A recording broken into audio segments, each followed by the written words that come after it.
aujourd'hui on se retrouve pour une nouvelle vidéo qui n'était pas prévue au programme et qui est un peu faite à l'arrache et que vous n'avez pas l'habitude de voir sur ma chaîne, puisque cette vidéo va annoncer le retour, notez les guillemets, très ponctuel, notez les doubles guillemets, de la palle de saison, notez les triples guillemets.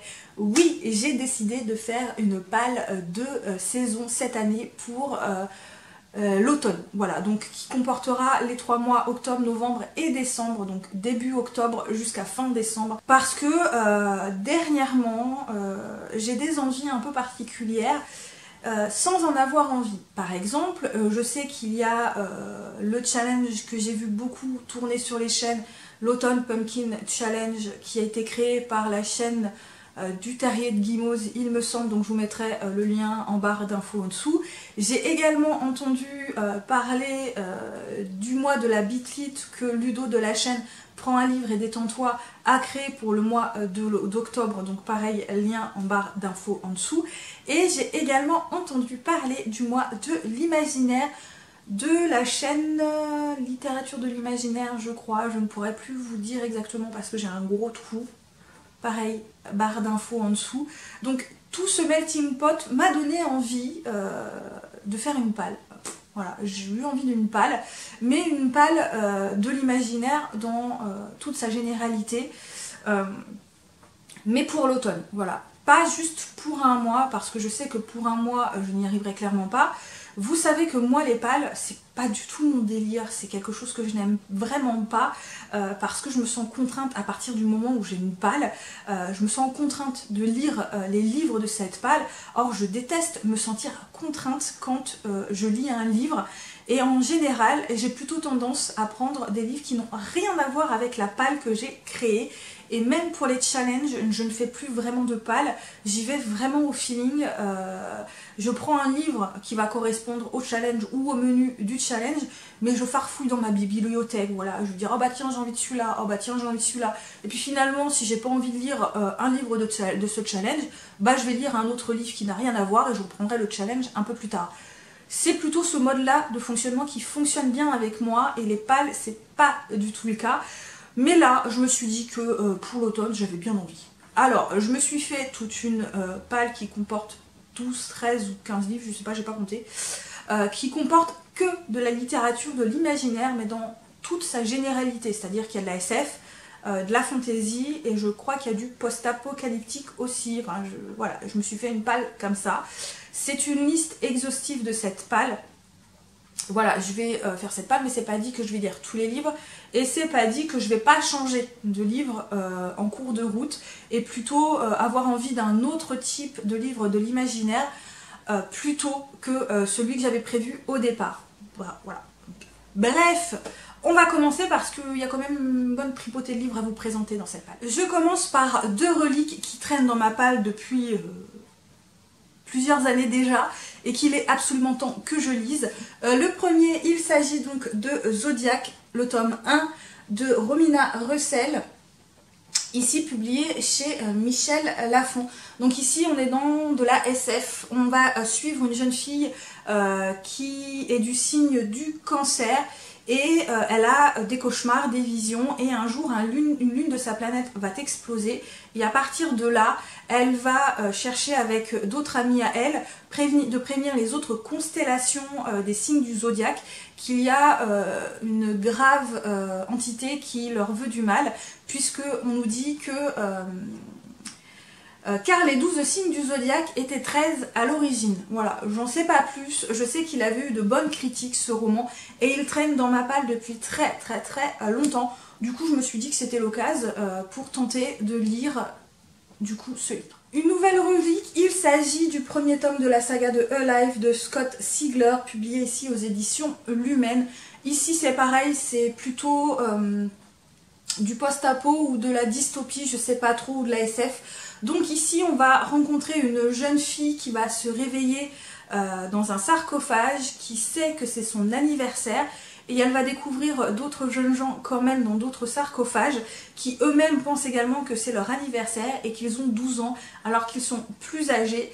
et il se trouve qu'ils sont dans un labyrinthe. Je n'en sais pas trop plus dessus, mais c'est pareil, ça fait très longtemps que ce livre est dans ma palle. Je crois que j'ai dû me le procurer peu de temps après avoir créé ma chaîne. Donc ça vous dit à quel point ça fait longtemps qu'il traîne. Donc je me suis dit également qu'il était temps de sortir cette relique de sa palle. Je vais également continuer pour ces 3 mois la saga de Mercy Thompson, donc avec le 5e tome qui est le grimoire d'argent, donc de Patricia Briggs.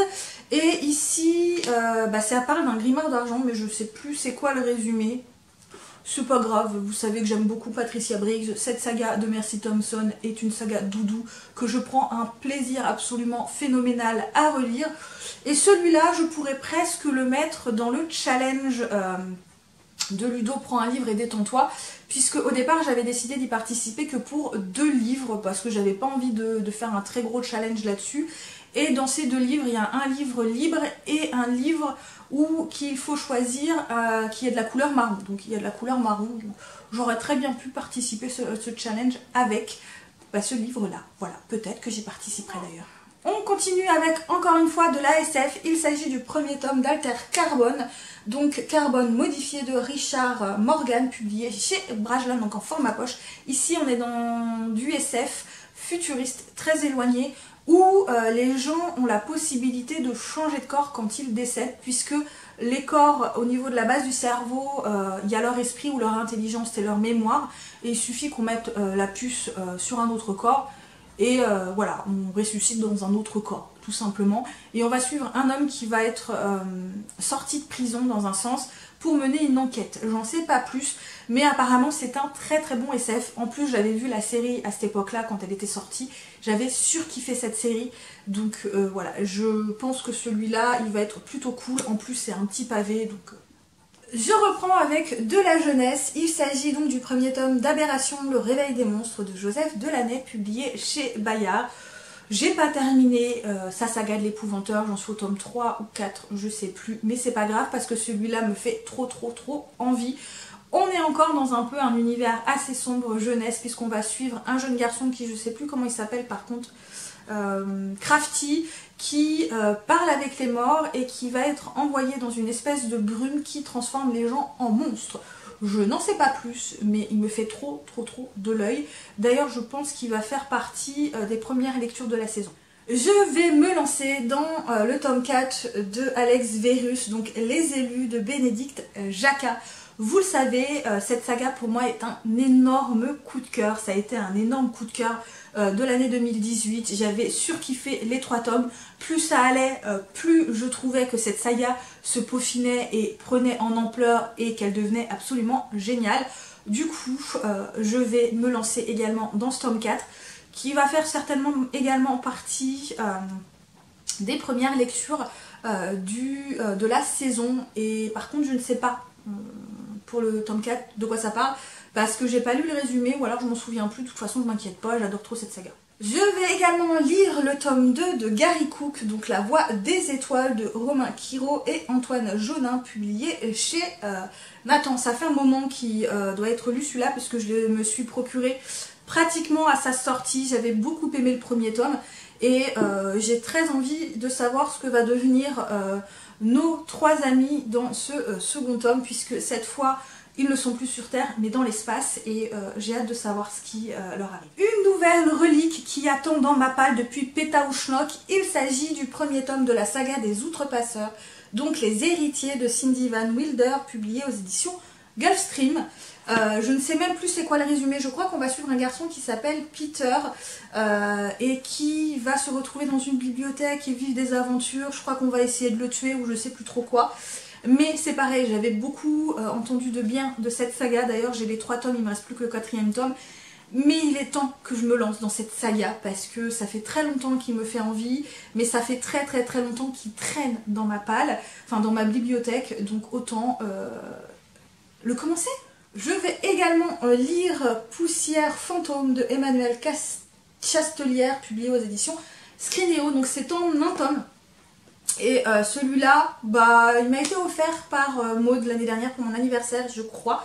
Et il me faisait trop envie parce que ça parle de fantômes. Et vous savez, j'adore quand ça parle de fantômes, donc Voilà, voilà. Je vais me lancer également dans la saga de l'anti-magicien de Sébastien Castel, publié ici aux éditions Gallimard Jeunesse. Alors de Sébastien Castel, j'avais lu le premier tome des Manteaux de gloire, qui était de la fantaisie pour adultes et assez classique. La suite n'est jamais sortie en France et je vous avoue que je suis très frustrée parce que j'avais beaucoup aimé. Là c'est de la jeunesse qui est apparemment déjà très bien critiquée. Donc voilà, je vais me lancer parce que c'est du Sébastien Castel et j'espère que c'est du même acabit que des Manteaux de la gloire parce que c'était trop bien. Je vais également lire le tome 2 des Rumeurs d'Issard, donc le jugement des sabliers de Marie Caillet, et cette fois c'est de l'autopublication. J'avais beaucoup aimé le premier tome, même si ça n'avait pas été un coup de cœur pour moi. J'avais trouvé que l'univers était vraiment original, on a quelque chose de différent. On a des héros complètement atypiques qui dénotent un peu de ce qu'on a l'habitude de voir. Et on est dans l'univers des 1001 nuits, donc c'est plutôt cool, ça change assez. Et ouais, j'avais bien aimé le premier tome, donc je vais quand même me lire le deuxième tome assez vite. Je vais également lire ce steampunk qui est donc Engrenage et sortilège de Adrien Thomas, publié aux éditions Rajo. Et j'avais beaucoup aimé la couverture, déjà rien que la couverture me faisait trop kiffer, le résumé avait l'air vraiment cool et j'en ai entendu également de très bonnes critiques. Ici on va suivre deux jeunes gens qui font partie d'une école, l'un est spécialisé dans la magie et l'autre dans la technologie ou dans les machineries, et ils vont être témoins de quelque chose qu'ils n'auraient pas dû voir je crois, et ils vont devoir tous les deux s'acoquiner alors qu'ils se détestent pour essayer de sauver leur miche et arrêter un complot il me semble. Voilà, c'est en un tome, c'est écrit petit mais les marges sont assez larges, donc je pense que ça devrait se lire assez vite. Je vais également tenter de lire le premier tome de la duologie du Faiseur de rêves de Laini Taylor, publié aux éditions Lumen. J'adore la couverture, les résumés a l'air complètement atypiques, puisque je crois qu'on va suivre un jeune homme qui a oublié son nom. Enfin, dans cet univers, tout le monde a oublié son nom. On va suivre un orphelin qui étudie les livres et qui va partir à l'aventure pour je ne sais plus quelle raison. Je sais qu'il y en a qui ont adoré et d'autres pas du tout, donc on va bien voir. Je vais pas me forcer, hein. Je vais tenter de le lire, si ça me plaît tant mieux, si ça me plaît pas, je vais pas me forcer à le finir. Je vais également lire Nora Jacobs, donc le tome 1 démasqué, puisque celui-là est sorti en septembre et qu'il me fait vraiment envie. Donc je vais essayer de le lire assez rapidement parce que, ouais, voilà, c'est de la bitlit, j'aime la bitlit. Et il pourrait également faire partie du challenge de Ludo de la chaîne. Prends un livre et détends-toi, puisque comme je vous l'ai dit, à la base, j'avais décidé de lire que 2 livres pour ce challenge. Et ouais, peut-être que je vais y participer pour ce challenge pour le mois d'octobre, ça devait être faisable. Et pour finir, je vais également lire le premier tome de la saga de Thrakmor, donc le proscrit de Simon R. Green. C'est du SF, c'est un pavé, et ici on va suivre un homme qui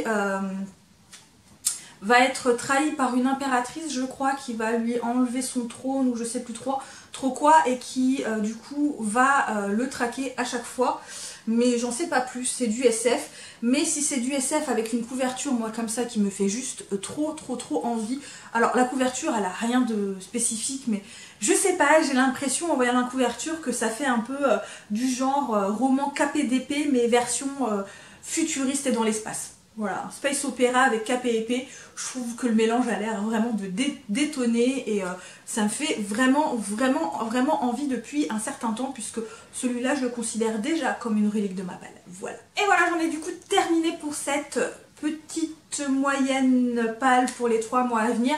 Alors comme je vous l'ai dit, c'est une liste exhaustive, j'ai dû faire un choix parce qu'il y a d'autres livres qui m'ont fait envie. Je vais peut-être en rajouter, je vais peut-être en changer, mais voilà, en tout cas, vous avez la palle plus ou moins exhaustive pour les 3 mois à venir, et j'espère que je vais m'y tenir quand même un petit peu pour ce mini challenge personnel. Et puis du coup, on se reverra certainement à la fin de ce mini challenge pour voir si j'ai réussi à tenir mes engagements pour une fois. Bref, j'espère que cette vidéo vous a plu. Si vous avez lu certains des romans, n'hésitez pas à me dire ce que vous en avez pensé. N'hésitez pas à laisser des petits pouces bleus, à vous abonner si l'envie vous en vient. Et moi, comme d'habitude, je vous souhaite de très bonnes lectures et à très bientôt pour une nouvelle vidéo. Bye bye.